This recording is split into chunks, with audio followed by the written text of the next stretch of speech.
Hello there guys, and welcome back to episode 9 of the State of Decay 2 coverage series. So this episode has a good bit of information packed into it. So I tried to compact it and bring it to you guys in the most clear way possible. And I did a lot of digging and research to be able to bring you guys this episode.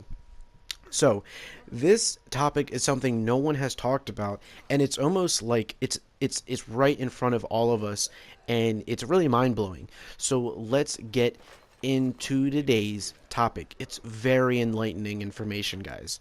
So, let's get into it. So to start, you must know that State of Decay was on the Xbox Arcade, and Microsoft had a 2 gigabyte limit when it came to the games they allowed the devs to put on their marketplace, and that included State of Decay. The State of Decay developer, Untitled Labs, is no longer just an indie developer creating a Xbox Arcade game. Untitled Labs is now a first-party developer with a AAA publisher, which is Microsoft, and with that comes the opportunity for the development team to use up to 50 plus gigabytes of memory for their sequel. So in a sense, that means State of Decay 2 has a 49 times the amount of room for the devs to work with when compared to the room they had for the first game. This means a larger world, which we already knew about, but this also means larger amount of zombies, better textures, more characters, bigger hordes, better sounding environments, and higher quality texture work and graphic fidelity, which is only a few examples of what you can expect with this increase in available space, and that's mind-blowing in some ways.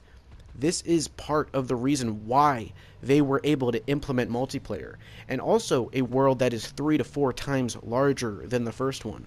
So with this huge increase in available development room, State of Decay 2 has not only the large amount of space to work with, but it also has Microsoft putting a lot of funding and effort behind the team at Untitled Labs, and that completely opens the doors for this franchise to not only thrive on the Xbox marketplace, but also become a staple in the role-playing gaming genre.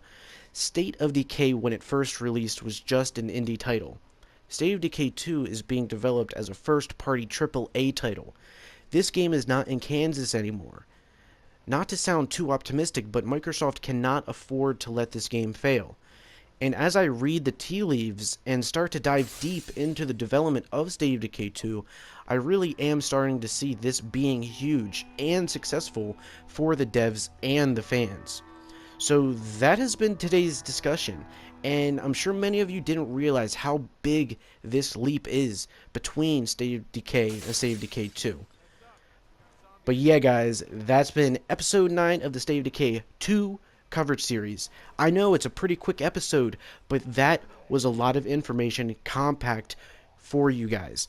This game is extremely larger than the first one when it comes to just about every aspect about the game.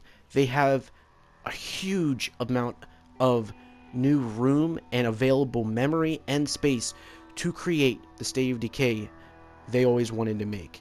But yeah guys, that has been episode 9. Thanks for watching. I know it's been short and sweet, but I think this definitely gets the excitement juices flowing, because knowing that not only is this game does this game have so much more room to work with, and a lot of money for Microsoft, to put in and behind this game.